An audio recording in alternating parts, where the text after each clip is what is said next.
il dit je suis Allah là. Ce Allah là, puisque quand on lit en français dans la même sourate, c'est moi Dieu. Et le pasteur, toi vous dites la même chose, vous ne comprenez pas. Le pasteur dit que Dieu c'est pas le nom de quelqu'un. Le pasteur dit Dieu c'est pas un nom. Toi aussi quand je t'écoute aussi, tu dis Allah aussi c'est pas un nom. Donc déjà, sur ça, toi et le pasteur, vous êtes d'accord.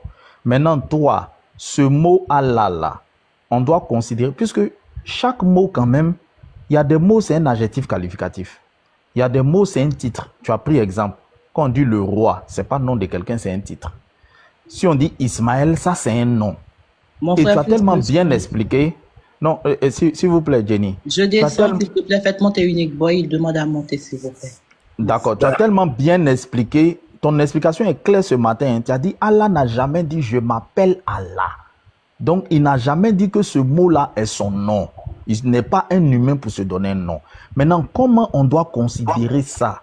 On sait très bien que chaque fois qu'on voit Allah, c'est un mot qui se réfère au Dieu créateur. Mais ce mot, on doit considérer ça comment? Chaque mot, soit c'est un verbe, soit c'est un article, soit c'est un titre, soit c'est un nom. Mais ce mot-là, on doit considérer ça comment? Ok. Quand Allah dit, Inani an Allah, je suis Allah, le prophète Mohammed, ça c'est avec Moïse. Avec Mohammed, il a dit, Kul hu Allah, dis-leur que je suis Allah. Maintenant, comment comprendre sa signification? Qui est Allah? Il vient d'où? Qu'est-ce qu'il est? C'est ça maintenant dans ma question, ce n'est pas sa signification. Ma question, ce n'est pas qu'est-ce que ça signifie. C'est-à-dire, comment qualifier ce mot? On ne peut pas qualifier ça d'un nom. Tu viens de rajouter encore Mohamed. Avec Mohamed, il n'a jamais dit aussi je m'appelle Allah. Tu es en train de nous édifier. Hein? Toi, tu ne vois pas, mais tu es en train de nous édifier. Il n'a jamais dit je m'appelle Allah. Donc, il n'a jamais dit que Allah est son nom. On est tous d'accord. Maintenant, comment on doit qualifier ce mot? Il faut qu'on... Chaque mot a un qualificatif. Quand je dis par exemple le panel, le c'est un mot, mais on le qualifie comme un article. Panel, on le qualifie comme un mot ou un nom commun. Maintenant, Allah, comment on doit qualifier ce mot? Parce que c'est quand même un mot. C'est un mot, on le prononce, Allah. Par exemple, moi je prononce Ismaël. Ismaël, c'est un mot, tu vois, j'ai prononcé. Mais ce mot-là est un nom, tu vois. Maintenant, Allah, tu as raison et nous sommes d'accord avec toi. Il n'a jamais dit dans le Coran, je m'appelle Allah. Il n'a jamais dit Ismi Allah. Toi, tu comprends arabe, tu nous édifies. Il a toujours dit, je suis Allah. Je suis Allah. À Muhammad, il a dit, je suis Allah. Moi, je ne cherche pas d'abord la langue. J'ai dit ce mot, on doit le qualifier comment d'abord? Je ne dis pas que c'est en arabe, c'est en hébreu. Non, non, non, non. On doit le qualifier comme un nom, comme un titre, comme un article.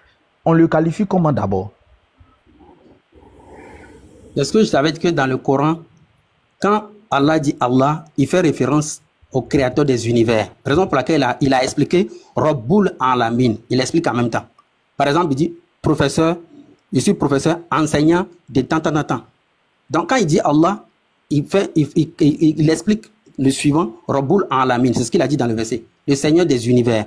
C'est-à-dire, il fait référence, quand on dit Allah, ça fait référence à un créateur, le créateur. C'est ce qu'il a dit. Je sais que tu n'as pas répondu. Plus de très haut. Excuse-moi. Monsieur Ismaël Kossi, je te pose encore une question. Est-ce que le mot Allah est un nom? Est-ce que c'est un nom propre? Ma question est directe. Est-ce que Allah est un nom propre? Un nom propre, ça se prend par des individus. C'est ce qu'on appelle un nom. Un nom s'attache à un objet. Est-ce que le mot Allah est un nom propre? Mais je t'ai déjà répondu. Je t'ai déjà répondu. Le mot Allah est un nom propre. Je t'ai déjà répondu. Non, tu ne m'as pas répondu. Est-ce que le mot Allah est un nom propre? Quand je voulais t'expliquer tout sur le mot Allah selon le Allah lui-même là, est-ce que tu as accepté oui ou non? C'est pas ma question. Le pasteur est d'accord que ça fait référence, tout ce que tu as dit depuis, je te répète sur le panel, on est d'accord que ça fait référence au créateur. Tout ce que tu as dit, personne n'a dit que c'est faux. Maintenant, le pasteur, pour terminer, il te pose une question directe. est-ce que c'est un nom propre, ce mot? Est-ce que dans tous mes discours depuis que j'ai commencé, est-ce que je vous avais dit que c'est un nom? Réponds à la question. Oui, c'est un nom propre. Non, ce n'est pas un nom propre. Est-ce Ce qu'on n'est peut pas un pas... nom propre. Ce n'est pas un nom propre. Merci. Si. Donc c'est un nom. Le débat Donc, est fini. donc, le Merci. débat est Le fini. débat est fini, c'est propre. Maintenant. Non, Maintenant, vous allez m'écouter. Unique Boy, attendez, Maintenant, pasteur va. Non, attends, Ismaël, écoute. Je viens. Ismaël, non, Ismaël, écoute-moi. Ismaël, écoute-moi. Si c'est vous ne vous écoutiez pas depuis avec le pasteur, alors que vous étiez d'accord sur tout. Pasteur est d'accord avec toi que ce n'est pas un nom propre depuis le début. Pasteur n'a jamais dit que ça ne se réfère pas à votre Dieu créateur, à vous. Il n'a jamais dit ça. Donc, il faut l'écouter aussi, tu vas le comprendre.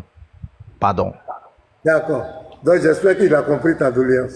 Donc Ismaël Aka et moi, Ismaël Kossi et moi, nous sommes d'accord que Allah n'est pas un nom propre, c'est un nom commun. Maintenant, ce nom... Moi, je t'ai dit c'est un nom commun. Est-ce que de moi, je t'ai dit c'est un nom commun? Ah, donc il n'est pas... Mais s'il n'est pas un nom propre, c'est qu'il est un nom commun. Mais c'est ça votre problème. Parce que quand j'ai parlé tout à l'heure, j'ai voulu m'expliquer. Attends d'abord. C'est ça votre problème. Vous êtes tellement obsédé. Vous êtes tellement obsédé. Oui. Laisse-moi l'expliquer. Personne n'a obsédé ici. Il faut te calmer. Oh, non, pasteur, faut laisser, pasteur, pour que le débat avance, faut laisser le mot non commun là. Faut dire c'est un mot qui désigne le créateur de l'islam, le Dieu créateur. Là, il sera d'accord. Faut laisser Voilà. Vous êtes d'accord que ce n'est pas un nom propre, c'est un mot. J'ai compris. Maintenant, ce mot-là, c'est dans quelle langue? Puisque c'est pas un nom propre. Ça n'a pas de langue. C'est la révélation que Dieu a fait avec beaucoup de prophètes de différentes langues. On n'a qu'à avancer. On a avancé. Pasteur, Allah est le seul mot. Pasteur, Allah est le seul mot qui n'est pas dans une langue. C'est le seul mot de l'univers qui n'est pas dans une langue. On n'a qu'à avancer. Merci beaucoup. Ma question, elle est celle-ci. Monsieur Ismaël, pasteur, la trompette, s'il te plaît, la trompette, pardon. Avant que je ne continue, la trompette d'abord. Je n'ai jamais vu ça. Voilà. Unique Boy. À partir d'aujourd'hui, Allah n'est pas un nom. C'est le seul mot de l'univers qui n'est pas dans une langue. Voilà. On a appris quelque chose. Maintenant qu'il a confirmé que Allah n'est pas un nom propre. Permettez que je fasse ma motion. Ok, vas-y le Lévite, vas-y. Voilà, merci. Monsieur Ismaël. Ouais, celui-là, le Lévite. Comment s'appelle ton Dieu? Mon Dieu s'est révélé Allah. Il n'a pas dit c'est mon nom. Non. Ce n'est pas ma question. Ce n'est pas ma question. Je dis, comment s'appelle ton Dieu? S'il n'a pas de nom aussi, tu dis qu'il n'a pas de nom. Mais moi, je veux savoir, je te demande, avant de commencer à parler, comment s'appelle ton Dieu? Ben, tu n'es pas obligé d'être d'accord avec ma réponse, mais je pense que tu dois progresser avec ton argumentation. Non, mais Ismaël, souvent tu fais long. Moi, je te comprends, mais souvent tu fais long. Oh. Attends, le Lévite, il va te comprendre. Ismaël, souvent tu fais long. Alors que tu t'es expliqué, moi je te comprends, je ne sais pas pourquoi tu n'arrives pas à te... Il faut répondre au Lévite que mon Dieu ne s'est pas révélé par un nom. Il s'est révélé par un mot qui n'est pas dans une langue. Ce mot-là, c'est Allah. C'est fini. Mais il vient d'écouter ça, non? Non, mais lui, il demande ses précisions. Peut-être qu'il ne veut pas déformer tes propos. Donc, il faut lui donner tes propos clairs. Là, quand il va rebondir, il ne déforme pas. C'est tellement simple. Le Lévite, pardon, il faut poser ta question simplement. Je demande comment s'appelle ton Dieu, Ismaël. Mon Dieu n'a pas un nom. Il a dit Inani an Allah. Je suis Allah. Il n'a pas dit c'est mon nom. Ok, d'accord. Donc le Dieu, ton Dieu qui n'a pas... Ton Dieu qui n'a pas de nom là. Ton Dieu qui n'a pas de nom là. Est-ce que c'est celui-là qui s'est révélé à tous les prophètes? Est-ce que c'est le même? Dans le Coran, si c'est révélé à un prophète, voilà, je l'assume. Mais si quelqu'un... Je ne t'ai pas dit dans le Coran. Hein. J'ai dit, il y a eu des prophètes, on est d'accord qu'il y a eu des prophètes, toi et moi. Est-ce que c'est celui-ci qui n'a pas de nom là, qui s'est révélé aux prophètes? Oui, il y a un c'est musulman qui contredit les frères. On va le laisser montrer le serviteur d'Allah. Le serviteur d'Allah n'est pas d'accord avec Ismaël aussi. Le serviteur d'Allah dit que le nom de son Dieu, son nom, il dit que c'est son nom qui est Allah. Mais est-ce que le serviteur d'Allah sait que celui qui est sur le panel là, c'est le maître de Akonba? Est-ce que le serviteur d'Allah sait? C'est un professeur d'arabe. Hein. Oui. Celui qui va monter ici, il n'a qu'à être celui qui comprend l'arabe. Hein. Non, Ismaël, attends. Il ne s'agit pas. Non, il vient, Ismaël, tu vas dire. Non, Ismaël, tu vas dire pour ne pas que ça devienne vaine discussion. Écoutez bien, quand Ismaël il donne ses explications, il s'appuie sur l'arabe, pas sur le français. Donc, musulman qui va venir discuter lui là, il n'a qu'à être sûr qu'il a le niveau en arabe d'Ismaël Kossi. Ismaël Kossi n'a jamais dit que le mot Allah ne se réfère pas au Dieu créateur. Il dit simplement que ce n'est pas un nom. Voilà pour l'islam, le Dieu créateur de l'islam. Il dit le mot Allah n'est pas un nom. C'est un mot aussi qui ne se traduit pas dans une langue. Ce n'est pas issu d'une langue, il a été clair. Mais c'est sous ce mot-là que son Dieu, le Dieu de l'islam, s'est révélé à lui. Donc lui, il utilise ce mot pour faire référence au Dieu de l'islam. Ce n'est pas son nom propre. Il a été clair. Voilà. Donc maintenant, Ismaël, vas-y. Ça, Ismaël aussi va faire des débats.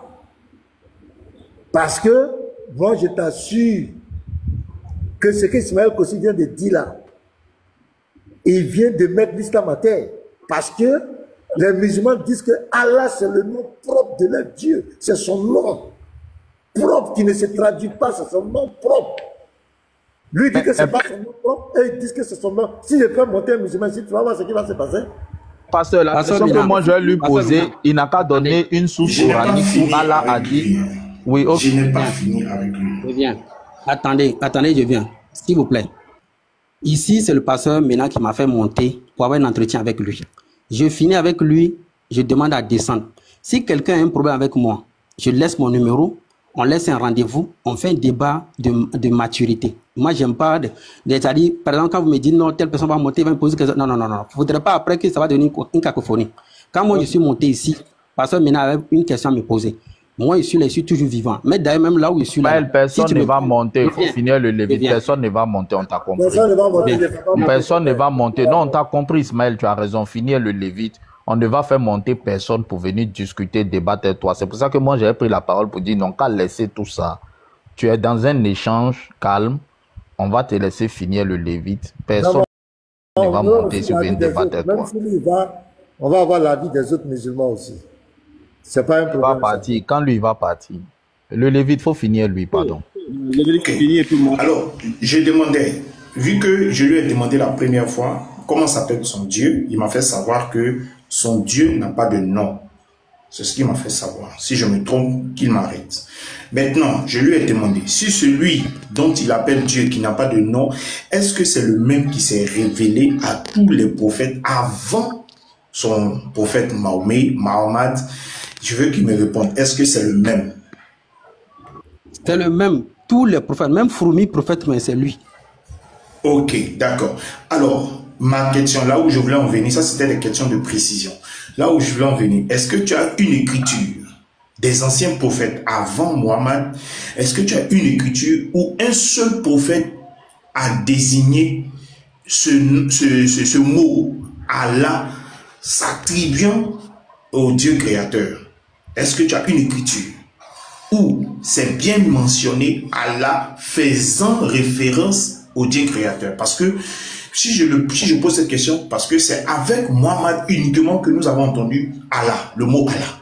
Donc moi j'aimerais que tu me donnes une écriture avant ton prophète où il est dit Allah faisant référence au Dieu créateur. Voici ma question. Merci à toi. Le Lévi, ce qui me plaît de toi, tu es toujours costaud dans tes débats. Est-ce que quelqu'un peut me prendre la Sourate 21, verset 25? S'il vous plaît, parce que j'ai sûrement... Le Lévite a dit en dehors du Coran, une écriture d'un prophète. Une écriture antérieure, Parce que le Coran est lié à Mohammed. Donc, une écriture antérieure où à l'intérieur c'est marqué Allah faisant référence au Dieu créateur. Voici ma question. Tu ne vas pas me prendre le Coran quand même. Merci beaucoup. Tout d'abord, si vous m'avez fait monter ici, c'est parce que vous savez que je suis musulman. Ça, c'est un. Donc, ça voudrait dire que vous, en quelque sorte, vous avez quelques informations sur moi. Vous savez que je peux vous répondre à certaines préoccupations islamiques.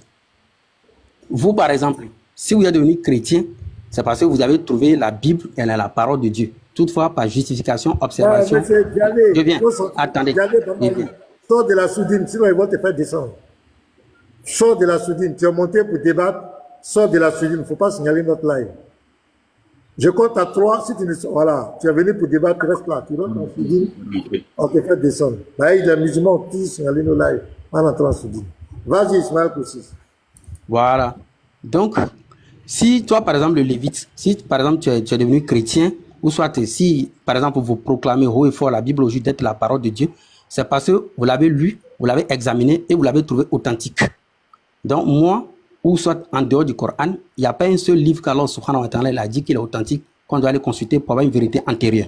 Donc, je ne vais pas perdre mon temps pour chercher une écriture antérieure, parce que le Coran me dit qu'aucune écriture antérieure n'existe actuellement pour nous. Donc maintenant, si toi tu me donnes maintenant une écriture, je viens. Maintenant, si toi tu me donnes maintenant une écriture antérieure, tu veux t'appuyer dessus, moi j'aurai des questions à te poser dessus pour voir si l'écriture elle est authentique ou pas.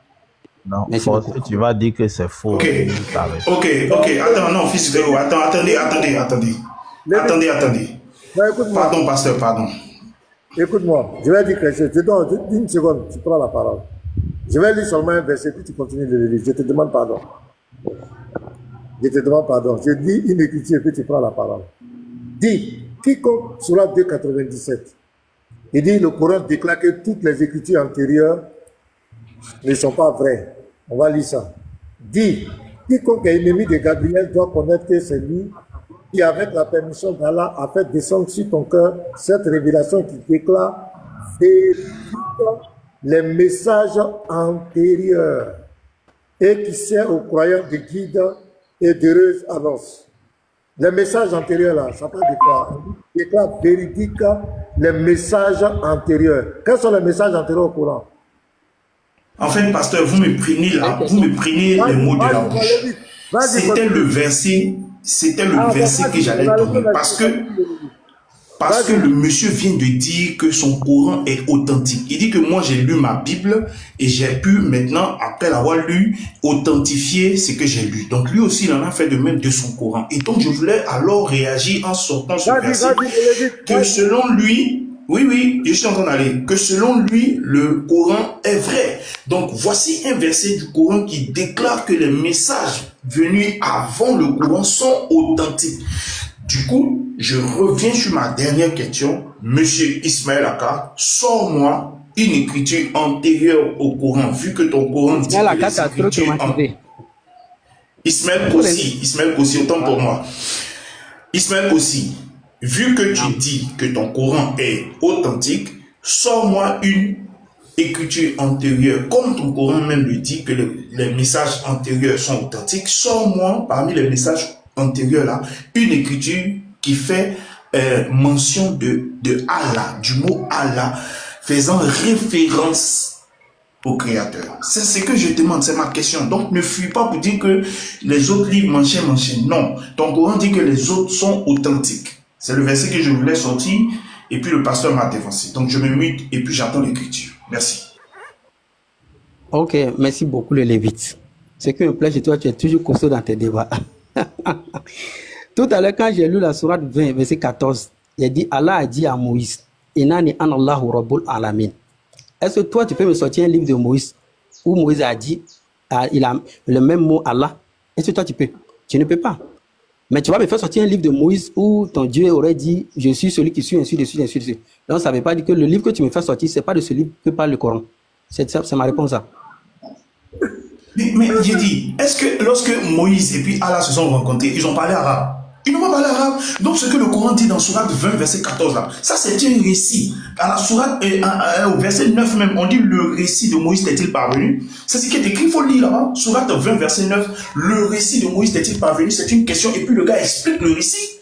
Donc, tu ne peux pas me dire que c'est à ce moment-là où le Coran parle là que les faits se sont produits. C'était un récit que le Coran relate. Pourtant, ici, dans le verset 2, la Sourate 97, c'est écrit que les messages antérieurs sont authentiques. Est-ce que Allah a menti ou il n'a pas menti? Je suis sûr que tu me diras que ton Dieu ne ment pas. Alors, prends les messages antérieurs, frère, et puis montre-moi le mot Allah dedans. Pardon. Mais, je pense que tu vas fuir toi-même ton propre débat. Hein? Parce que quand tu me parles du message antérieur, je suis d'accord avec toi. Il y a des messagers qui sont venus, je suis d'accord avec toi. Allah leur a révélé. Il leur a révélé beaucoup de choses, je suis d'accord avec toi. Mais ma question que je te pose, j'ai dit, avant que toi tu me dises que la Bible est la parole de Dieu, c'est parce que tu l'as examiné, tu l'as observé, tu l'as éduqué, tu l'as tout fait. Et tu as su qu'elle est authentique, oui ou non. Non, j'aimerais que toi tu me dises telle écriture est une écriture authentique. Voilà, mais si tu ne m'apportes pas, dans mon Coran, il n'y a pas une seule mention où Allah subhanahu wa ta'ala a dit qu'il a une écriture authentique actuellement du temps du prophète alayhi salatu wa salam. Voilà. Mais si toi, attends, ce qui est écrit ici, noir sur blanc ici, ce qui est écrit noir sur blanc ici, c'est pas. C'est pas autant du prophète. Ce qui est écrit, hein. Attends, ce qui est écrit ici, hein. C'est quoi? Mais ce qui est écrit devant nous ici, là, c'est quoi? Je ne comprends pas, hein. J'ai dit, hein, ce sont des faits passés que le Coran relate. Mais est-ce que moi, à mon existence actuellement, là, il n'y a pas un seul livre à part le Coran qui est authentique, selon Allah? Ça n'existe pas. Faut pas confondre les livres. Donc le verset ici, à part le. Ok. Donne-nous le verset. Ok. Vous dites?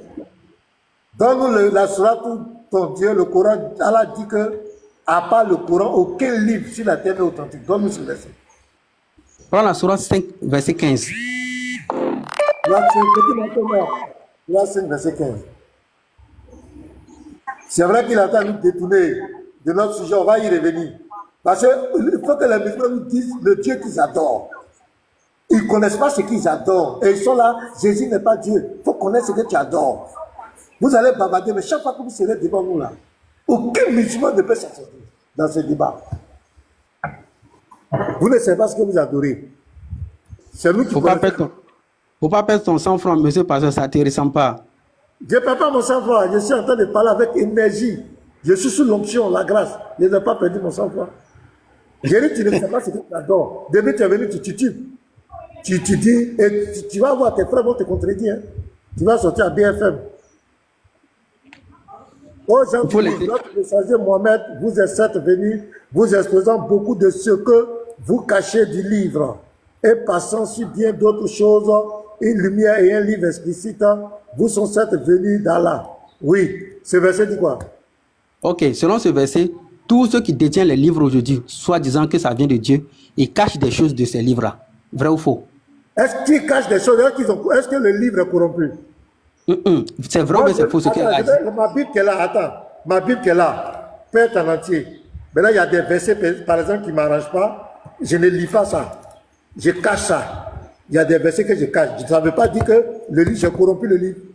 Ok. Donc, maintenant, si tu as dit, non, tu as dit mot pour mot que Allah dit aucun livre n'est authentique sur la terre si ce n'est le Coran. C'est le verset qu'on t'a demandé. Je repose ma question. Si toi tu caches. Il y a des pasteurs aujourd'hui, par exemple, l'évangile dit, la Bible dit, vous avez donné gratuitement, vous avez reçu gratuitement, donnez gratuitement. Mais il y a des pasteurs aujourd'hui qui cachent ça et puis qui disent aux gens, si pour que je prie pour toi, il faut payer l'argent. Et il n'a pas corrompu le test. Mais il a caché la vérité. Mais le test, lui, il reste intact.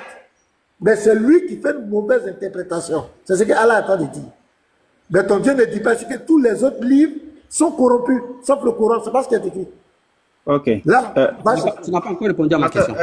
Attends, Ismaël, s'il te plaît, donne-moi une seconde. J'aimerais juste savoir un truc. Les livres en question, je vais prendre l'un parmi ces livres-là. La Torah qui a été donnée à Moïse. Dis-moi, donc la Torah... Je vais prendre la... Je vais te poser une question. S'il te plaît, une simple seconde, s'il te plaît. Excuse-moi. Une seule seconde, Ismaël, s'il te plaît. J'aimerais juste savoir un truc. La Torah a-t-il été falsifié, ou bien a-t-elle été falsifiée avant ton prophète ou c'est après ton prophète? Dis-moi. Ok. Premièrement, quand tu parles de la Torah a été donnée à qui? À Moïse. Ok. Quels sont les livres de la Torah? Cite-les. Mais tout le monde connaît les 5 livres de la Torah, il n'y a pas de problème. Mais ma question, elle est de savoir, est-ce que ça a été falsifié avant? Moi, je ne fais pas de débat parlé. Non, attends, s'il te plaît. Je veux juste savoir, est-ce que la Torah... Il t'a posé la question avant ou bien après ton prophète? Réponds. Avant mon prophète. Est-ce que Allah connaît les livres qui sont dans la Torah? Est-ce qu'Allah connaît les livres qui sont dans la Torah? S'il te plaît, frère, s'il te plaît. Ismaël, tu as dit quoi? Avant ou après la Torah? Avant ou après ton prophète? Avant mon prophète. D'accord. Je prends Abu Daoud. On va vérifier quelque chose. On va voir entre... 2,97 de contredit. Sur 2,97 de contredit. Oui, avant cela même. Mettez-moi en grand, s'il vous plaît. Mettez-moi en grand. Voilà, mettez-moi en grand. Oui. Abu Daoud 44-49. La Suna.com. Il va dire que c'est Abu Daoud, ouais, il peut rejeter. Hein. Abu Daoud 44-49. Voici le test que je prends. Donc, si le prophète a cru à un livre falsifié, c'est que c'est grave. C'est que c'est très grave. J'ai traduit. Il dit avant son prophète. Il a dit avant son prophète. Alors, un groupe de juifs vint inviter le messager d'Allah à Kouf. Il leur rendit visite dans leur école et il dit: Abu Qasim, l'un de nos hommes a commis une fornication avec une femme. Abu al-Qasim, l'un de nos hommes a commis la fornication avec une femme. Prononce donc le jugement sur eux. Ils placèrent un coussin pour le messager d'Allah qui s'y assit et dit: apportez la Torah. Est-ce que cette Torah que ton prophète a demandé d'apporter, est-ce que c'est déjà falsifié? Faut finir de lire, Elle fut alors apportée. Il retira alors le coussin de dessous lui, et il plaça la Torah en disant, ton prophète bien sûr, j'ai cru en toi et en celui qui t'a révélé. Est-ce que cette Torah à laquelle ton prophète a cru ici, est-ce que c'est déjà falsifié? Question. Si tu as fini de parler, moi je vais te poser des questions. Non, je veux juste que tu me répondes. Est-ce que cette Torah-là, elle avait été déjà falsifiée avant ton prophète? C'était falsifié. J'ai cru en toi, la Torah. J'ai cru en toi et en celui qui t'a révélé. Il ne s'est pas limité à la Torah. Il a cru aussi en celui qui l'a révélé. Est-ce que c'était déjà falsifié? J'ai dit, hein, si tu finis de faire ton exposé, je vais te poser la question. Tu vas répondre. Ismaël, il faut répondre. Depuis la question de Lévi, il ne répond pas. Il ne répond pas. Il faut répondre à cette question. Regardez, ça parle dans tous les sens. C'est moi seul qui vous fatigue comme ça. Non, s'il te plaît. Bon, ok, les autres vont se muter. Les autres vont se muter. Et toi, tu vas répondre seulement. J'ai cru en toi, c'est-à-dire la Torah, et en celui qui t'a révélé. Le celui ici, c'est Allah. Si tu rejetais ça, tu rejetais Allah automatiquement. Est-ce que la Torah avait déjà été falsifiée avant que ton prophète ne croie en elle? N'a pas qu'il croit en elle? Donc, il va te répondre. Oui, vas-y. Ok. Quand le Coran dit dans la Sourate 7, verset 157, que le prophète Mohammed, il est mentionné dans la Torah. Est-ce que toi, tu as déjà vu le prophète Mohammed, son nom dans la Torah que tu as? Si tu me réponds à cette question-là, pardon. Vous savez? Ok, donne-moi une. Il est plus dangereux que Baba. Entre lui et Baba, qui est fort? Vous savez? Donnez-moi une minute. Vous savez? Ismaël, bonjour. Non, Baron, attends, s'il te plaît, s'il vous plaît. Pardon, après vous me donnez une parole, pardon. Attendez, je vais appuyer ceci, je vais appuyer ce qui se passe là, parce qu'on demande au prophète de faire quoi? De prononcer un jugement. La Sourate 5, le verset 43 à 44. Je prends la Sourate 5. La Sourate 5. La Sourate 5, 43. 43. Voilà. Pourquoi on lui a demandé de prononcer un jugement? Mais comment te demanderait-il d'être leur juge quand ils ont avec eux la Torah? Je reprends. Mais comment te demanderait-il d'être leur juge quand ils ont avec eux la Torah dans laquelle se trouve le jugement d'Allah? Je reprends. Mais comment te demanderait-il d'être leur juge quand ils ont avec eux la Torah dans laquelle se trouve le jugement d'Allah? Bien, on revient maintenant au hadith. On lui demande ceci. L'un de nos hommes a commis la fornication avec une femme. Prononce donc le jugement sur eux. Ils placèrent un coussin pour le prophète d'Allah, qui s'y assit et dit, apportez la Torah. Je reviens ici, pour que ce soit clair. La Torah dans laquelle se trouve le jugement d'Allah. La Torah dans laquelle se trouve le jugement d'Allah. On revient dans le hadith. On dit, prononce donc le jugement sur eux. Ils placèrent un coussin pour le messager d'Allah qui s'y assit et dit, apportez la Torah. Elle fut alors apportée. Il retira alors le coussin de dessous. Lui, il plaça la Torah et en disant, j'ai cru en toi et en celui qui t'a révélé. Ma question, elle est très simple. Est-ce que, avant que ton prophète ne prenne la Torah qui a été révélée par Allah, le celui ici c'est Allah, est-ce que cette Torah avait été déjà falsifiée? Ismaël Kossi. Il faut qu'il réponde, sinon on ne bouge pas, on n'a pas pressé. Ok. Vous savez, déjà le préambule, si vous voulez, je ne sais pas quoi, on est les musulmans, vous faites erreur de passer par Ismaël Kossi. Parce qu'avec moi, vous allez tout tomber. Attendez, c'est moi. Attends, si je parle, moi, laissez-moi parler. Il faut respecter au moins moi, du respect. Il était en train de parler, je l'ai écouté. Moi aussi, j'ai des messages à faire passer. Si vous avez des messages à faire passer, moi aussi, j'ai des messages à faire passer. Voilà. Donc, moi, j'ai eu peu de temps avec moi. Parce que je vais tous vous humilier. J'ai t'ai posé la question tout de suite. Quand tu as lu le verset, tout à l'heure, le verset 5 de la Sourate 44, où Allah dit qu'ils ont la Torah dans laquelle il y a le jugement d'Allah. Tu crois en ce verset? Maintenant, quand je te pose la question, est-ce que dans la Sourate 7, verset 157, quand Allah dit que la Torah dont il est question là, il y a le nom du prophète qui est mentionné dedans, est-ce que tu crois en ça? Ça, c'est la première question. La deuxième question, la Torah que toi tu as actuellement, que tu présentes, comment dirais-je, la substitution, ou bien je ne sais pas quoi, la remaniée avec l'autre, est-ce que c'est cette Torah, ou bien c'est la Torah simple que toi tu as, que le nom de Mohammed n'a pas de mention dedans?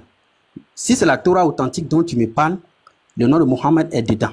Mais si la Torah que toi tu as, s'il n'y a pas le nom de Mohammed dedans, c'est que ce n'est pas de cette Torah par là. C'est ma réponse à.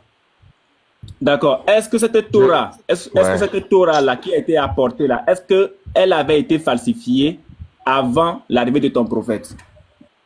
Ben, si toi, si moi, je t'ai posé la question si c'est cette Torah que toi tu as. Si oui, tu me dis oui. Non, moi je sais une chose. Je sais une chose. Selon la Sourate 18, le verset 27, que je vais te prendre rapidement.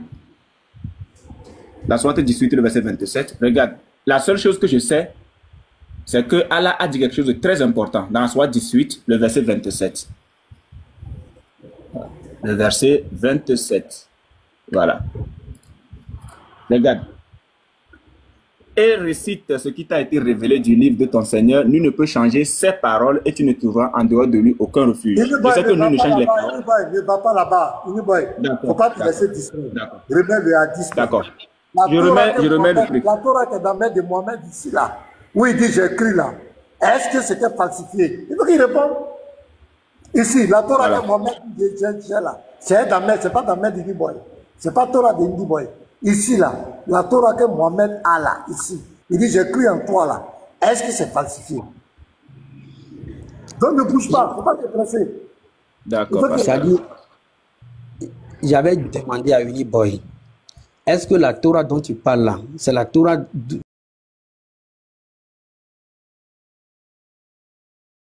question. C'est pas tu as dit que la Torah a été falsifiée. Tu as dit tous les livres antérieurs au Coran ont été corrompus. C'est le Coran seul qui est truc. Que la Torah même, tout est falsifié. On te présente avant son prophète. Et avant le prophète, ça a été falsifié avant. avant son prophète. Maintenant, on te présente ton prophète qui a la Torah ici. On te pose la question simple. Que son nom soit écrit, son nom ne soit pas écrit. On dit, cette Torah dont il parle ici, là, est-ce qu'elle est falsifiée? Mon frère, pourquoi nous différer? Il dit, mon prophète a la Torah. Oui, ici, il dit, apportez-moi la Torah. Et puis il dit, j'ai cru en toi et à celui qui t'a révélé. C'est ça, on dit, cette Torah-là, ici, là, apportez la Torah. Est-ce que c'était falsifié? Tu n'as pas encore répondu à ma question. J'ai dit, hein. Non. Aïe, qui a posé la question? C'est nous, on t'a posé la question. Attends, Ismaël Kossi, je vais essayer de récapituler. Hein. La question que nous avons posée, elle est simple. On t'a d'abord posé la question, est-ce que la Torah a été falsifiée avant ton prophète? Tu as dit oui. Ce qui veut dire que la vraie Torah n'existait plus avant ton prophète. Maintenant, nous trouvons dans ta source un hadith où ton prophète demande qu'on lui apporte la Torah. Ici, qu'on lui apporte la Torah. Cette Torah... Relis doucement. Voilà. Alors, on nous dit ici, Abou al-Kassim, l'un de nos hommes, a commis la fornication avec une femme. Prononce donc le jugement sur eux. Ils placèrent un coussin pour le messager d'Allah, qui s'y assit et dit, apportez la Torah. Elle fut, c'est-à-dire la Torah, fut alors apportée. Il retira alors le coussin de dessous lui, et il plaça la Torah en disant, j'ai cru en toi, c'est-à-dire la Torah, et en celui, c'est-à-dire Allah, qui t'a révélé. J'ai cru en toi. C'est bon. Voilà, là, là, cette Torah-là, là, ici, là, est-ce que c'était falsifié? C'est la question qu'on te pose. Je ne sais pas pourquoi vous vous fatiguez. J'ai dit, mais restez ici jusqu'à 1000 ans. Vous allez être triste. Je sens la Je peux parler un peu. Je peux parler, je réponds à sa question. Chez nous ici, quand on te pose une... Baron, s'il te plaît. Chez nous ici... Calmez-vous, vous allez parler. Voilà, Ismaël Kossi, chez nous ici... Laissez-moi parler, s'il vous plaît. Oui, Baron, un instant, s'il te plaît. Ismaël Kossi, chez nous ici, quand on te pose une question et que tu écoutes la trompette sonner, on ferme la caméra, ça veut dire que tu es en PLS. Merci beaucoup. PLS. Merci. Bon, vous allez aussi me donner la parole après Baron. Papa Baron, il y a Papa Simon qui est avant toi. Si tu peux permettre que Papa Simon parle et puis après c'est toi, c'est bon. Merci de m'avoir donné la parole. Merci beaucoup. Que la paix soit avec vous. Ismaël Kossi, je te salue d'abord, mon cher frère. Comment tu vas? Alhamdulillah. Gloire à Dieu. La sourate 28, verset 49, qui dit, dis-leur, apportez donc un livre venant d'Allah, qui soit meilleur guide que ces deux-là. Deux livres, deux-là. Et je le suivrai si vous êtes véridique. Il s'agit de quel livre?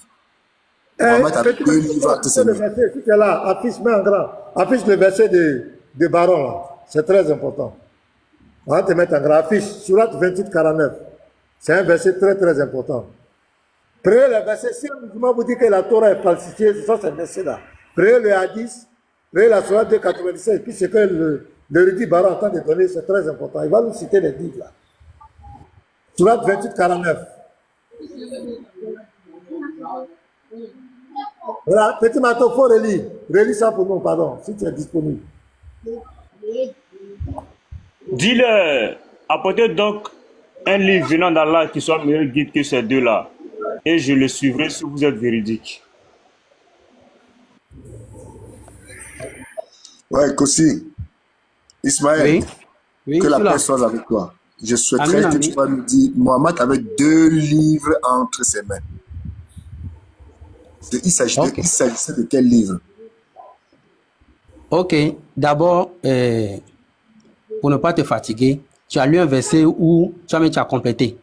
Tu as dit Mohamed avait deux livres en main. Dans le verset, il n'est pas question de Mohamed a deux livres en main. Ça, c'est la première des choses. Maintenant, quand on repart dans la sourate 2, verset 2, alors subhanahu wa ta'ala dit Zalika al-kitab. Quand il a dit Zalika, ça veut dire voilà le livre. Soit il dit Haza. Quand il dit Haza, c'est que c'est un pronom démonstratif. Donc, quand Allah dit voilà ça, ça ne veut pas forcément dire que la chose est présente en face de la personne, bien dans la main de la personne, non. C'est le discours qui fait, voilà ça la vérité. Voilà, ça veut Donc, pas dire que, quand même, il parle de deux choses, n'est-ce pas? Oui, il parle de deux livres. Identiques, similaires. Oui, bonne question. Allah parle de deux livres authentiques. D'accord, voilà. 2 livres authentiques. Et quels sont ces 2 livres authentiques-là? Non, moi, ça, c'est pas moi, mon niveau. Hein. Allah parle de celle-là. Allah a révélé des livres. Non, voilà. Toi, tu as répondu déjà. Tu vas me dire ici, quels sont ces 2 livres authentiques dont tu parles? J'ai répondu à quoi? Tu vas vérifier dans les tafsirs. Attends. J'ai dit, hein, quand quelqu'un se prononce, il dit voilà 2 livres, et il n'a pas donné le nom de ces livres. Tu vas faire comment pour savoir leur nom? Mais tu vas commencer à lire, n'est-ce pas, plus haut, pour voir s'il s'agit de quel livre il s'agit. Donc, Allah parle ici, et que toi, il te dit d'apporter 2 livres. Mohamed devait apporter quel... Si j'apporte 2 livres ici tout de suite, là, il s'agit de quel livre pour comparer avec les 2 livres, là? J'ai pas bien compris. Si j'apporte un livre pour comparer devant Mohamed avec votre Coran, pour les comparer, il s'agissait de quels 2 livres qu'il fallait qu'on va déposer sur la table et vérifier? Donc, dans le verset, Mohamed avait apporté 2 livres physiques. Non, on dit ici, dis-leur, c'est Mohamed qui doit dire, apportez donc un livre venant d'Allah qui soit meilleur guide que ces 2-là. Ok, je te réponds. Maintenant, donne-moi 1 minute. Si moi, tout de suite, je te raconte l'histoire de deux tyrans, c'est-à-dire deux guerriers, deux anciens guerriers. Et maintenant, je vous dis, mais apportez-moi, ou dites-moi le nom d'un guerrier qui a fait plus de dégâts que ces deux-là. Mais ça veut dire que ces 2-là sont présents avec moi. D'accord. Donc, ça veut dire que toi, quand même, l'histoire de ces 2 guerriers-là sont authentiques pour toi. Effectivement. Donc, ça veut dire que maintenant, si j'apportais maintenant un autre guerrier qui soit authentique, tu peux nous prouver que ces 2 guerriers-là sont authentiques ou pas par rapport à eux, n'est-ce pas? Non. Ta question ici, ta question elle concerne une présence et une occurrence où on doit apporter le livre dans l'occurrence. On parle de 2 livres là. Papa Baron, il ne va pas répondre parce qu'il sait que s'il répond, il connaît les implications. Si on peut avancer, Papa Baron, ça sera bon. On va faire 1000 ans, il ne va pas vous répondre. Ça, je le connais, j'essaie déjà de vous. Voilà, on peut faire jusqu'à demain matin, il ne va pas vous répondre. Bon, de toute la façon, quand nous faisons le débat ici, ce n'est pas pour des gens comme les Espagnols, c'est pour des gens qui croient. Si, mais en fait, ça fait déjà 6 fois, 7 fois, il ne répond pas. Donc, instruisez-nous, papa, édifiez-nous, donnez-nous les sourates, édifiez-nous. Donc, le professeur peut prendre congé parce qu'il doit aller prier là. Aujourd'hui, c'est le vendredi. J'ai encore une dernière question pour toi, Ismaël. J'ai encore une autre PLS pour toi. Mais j'ai dit, attendez. Vous voulez poser une question à quelqu'un qui ne répond pas. Laissez-le partir. Le qui répond pas. David, comme Simon a une intervention. Non, lui, Simon, on ne peut pas le faire en avance. Mais il ne répond pas aux questions. Vous voulez continuer à lui poser des questions. Ce n'est pas pour lui qu'on le fait. Continuez, posez-lui les questions. Il est parti, il va partir, ça c'est clair. Ce que je voulais dire dans ce passage, vous savez, ce passage c'est vraiment un talon d'Achille contre toute personne qui va nous raconter que le Coran c'est un livre qui n'est pas falsifié.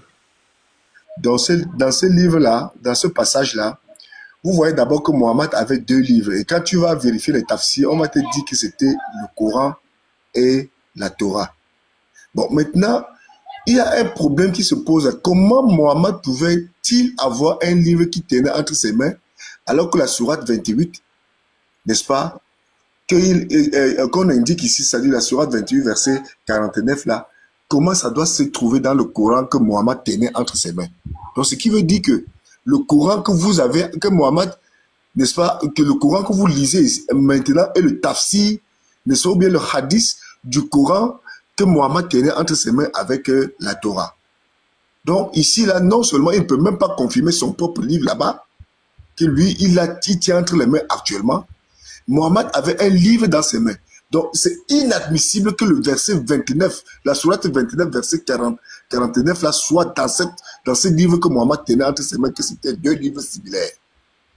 Quel qu'en soit le livre qui existait là. Donc, voilà, lui, il sait très bien que, lui, il m'a déjà dit dans ce débat-ci, une fois dans mon forum, que c'était la Torah et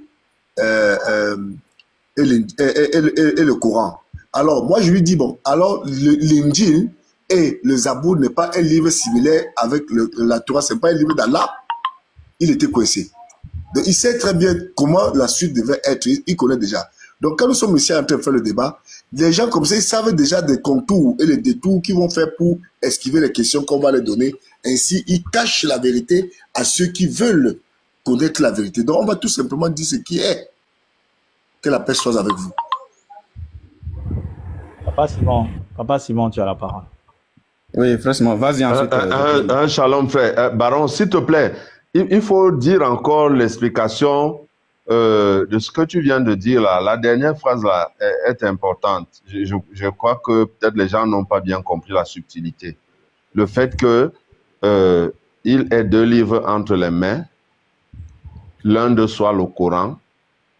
Or, nous sommes en train de lire ce verset dans le Coran. En fait, explique un peu ça bien pour que les gens comprennent la marmaille un peu qu'il y a dedans. Explique bien, s'il te plaît. D'accord. C'est-à-dire, moi, voici, je prends la Bible et l'Évangile. Je dépose sur la table. Je dis, apportez-moi un livre qui soit plus meilleur que l'Ancien Testament et le Nouveau Testament. Mais ça se trouve que ce que je suis en train de dire, ça se trouve dans le même livre que je suis en train de dire là. Est-ce que c'est normal? C'est-à-dire que le livre pour lequel je veux faire, pour lequel je veux faire l'avocat, se trouve que il a un verset dans le livre qui est sur la table. Vous comprenez? Oui. C'est-à-dire le Coran n'existait pas en réalité et le livre qu'il a entre les mains est en train de parler d'un verset du Coran. Je ne sais pas si les gens comprennent ça bien. Le Coran, au fait, en vérité, était translittéré en arabe. C'était la Bible, normalement, qui était traduite, translittérée en arabe. Donc, le Coran que vous avez aujourd'hui, là, ce n'est pas le véritable Coran. Ils ont brûlé ce véritable Coran-là. Ça c'est un hadith. Le Coran qu'ils ont entre les mains, c'est un hadith. Et le Coran lui-même dit qu'il était un hadith. Et il rappelle ce que Mohammed a. Donc, ce qui est là, Mohammed tenait deux livres entre ses mains. Mais il tenait deux livres entre ses mains et il appelle les gens de venir apporter d'autres livres qui soient plus meilleurs que ces deux livres-là qu'il a entre ses mains. Et ça se trouve que ce que lui, il est en train de dire là, le verset-là se trouve dans le livre qu'il a entre ses mains. Est-ce que c'est normal? Ce n'est pas clair. J'espère que les gens ont un peu compris ce que parce que c'est clair, c'est clair. Bon, je voulais revenir sur le hadith de Unique Boy, Abi Daoud là, où Mohammed a demandé qu'on lui apporte la Torah et il a pris la Torah, il l'a placée sur le coussin sur lequel il était assis pour jurer sur la Torah et dire « Je crois en toi et en celui qui t'a envoyé ». Le frère nous fait donc comprendre, le frère qui était là tout à l'heure, voilà, c'est ça, Abi Daoud. Voilà. Donc, ils placèrent un coussin pour le messager d'Allah, sur lui la paix et le salut, qui s'assit dessus et dit, apporte la Torah. On apporta la Torah, alors il retira alors le coussin de dessous lui et posa la Torah dessus en disant, je crois en toi et en celui qui t'a révélé. Il dit alors, amenez-moi quelqu'un qui est savant parmi vous, et on amena alors un jeune homme. L'émetteur a ensuite mentionné le reste de la tradition de la lapidation similaire à celle transmise par Malik de Nafi. Donc, ici, c'est la preuve que la Torah du temps de Mohammed n'était pas falsifiée. Donc, nous sommes au 6e siècle de notre ère. Et nous savons, nous les chrétiens, nous, comme il est parti... Au 7e, Papa Simon. Au 7e siècle de notre ère. Nous savons, nous les chrétiens, exactement à quoi ressemblaient les Écritures au 7e siècle. La Bible telle qu'elle est aujourd'hui existait, elle avait été répandue sous tout le ciel, dans toutes les langues. Et si Muhammad, au 7e siècle, dit qu'il croit en la Torah et il rend témoignage de la Torah, je ne sais pas comment le musulman peut venir dire que la Torah est falsifiée. Donc, l'opération de falsification de la Torah aurait consisté à parcourir le monde entier, enlever toutes les Torahs individuelles que chacun avait chez lui et corrompre exactement la même phrase, le même mot dans chacune des Torahs et remettre les Torahs aux possesseurs, c'est-à-dire des milliards de personnes sur toute la terre. Ça, c'est surréaliste. C'est-à-dire que regardez ce qu'il faut croire pour rester musulman. Voyez un peu, il faut croire en ça. Et maintenant, il nous dit, dans la sourate, je ne sais pas quelle sourate il a cité là, il dit là-bas que Muhammad est dans la Torah. Est-ce que nous croyons en ça? Mais mon cher ami, nous ne sommes pas responsables des turpitudes de Allah, de son Coran, de ce qu'il dit là-bas. Nous ne sommes pas responsables des contradictions internes du Coran et de la Sunna. Nous n'en sommes pas responsables. Nous pouvons seulement dire que historiquement, si le monsieur a rendu témoignage de la Torah, nous disons qu'en son siècle, les écritures étaient déjà établies. Le canon de l'écriture était établi, c'était clair. Tout le monde, jusqu'au manuscrit aujourd'hui, peuvent vous dire que la Torah d'alors, c'est la même d'aujourd'hui. Le Nouveau Testament d'alors, c'est le Nouveau Testament d'aujourd'hui. Les prophètes d'alors, c'est les prophètes d'aujourd'hui. Donc, vous n'avez aucune échappatoire. Donc, quand votre livre vous interpelle à venir dans la Torah, c'est votre livre qui vous cloue. Donc, c'est un peu ce que je voulais dire. Que c'est trop facile d'éviter les questions, mais d'en poser, de ne pas vouloir répondre à ce qu'on te demande. Mais le sujet qui m'intéressait aujourd'hui, c'était qu'un musulman monte et il nous dise vraiment quel est le nom d'Allah. Ça, je ne les ai pas entendus là-dessus. Merci, je passe le crachoir. C'est ça même le vrai sujet, Doyen Simon. Ils ont dit clairement, comme tout à l'heure, Ismaël Kossi, l'enseignant. C'est mon thème que j'aurai quand j'ai défié Oustaz Diani. C'est mon thème. Hein. Quel est le nom du Dieu des musulmans? C'est mon thème. Il dit voyage. Quand il va revenir des voyages, on se croise. Très bon thème. Ouais. Alors, dans tous les cas, tout à l'heure, Ismaël Kossi au moins nous a régalé. Il a clairement dit que Allah n'est pas un nom propre. Son Dieu n'a pas de nom. Et que c'est le seul appellatif pour désigner le Dieu créateur de l'univers. Bien. Généralement, ah oui, c'est ce qu'il nous a dit et il nous a régalé en fait. Bien.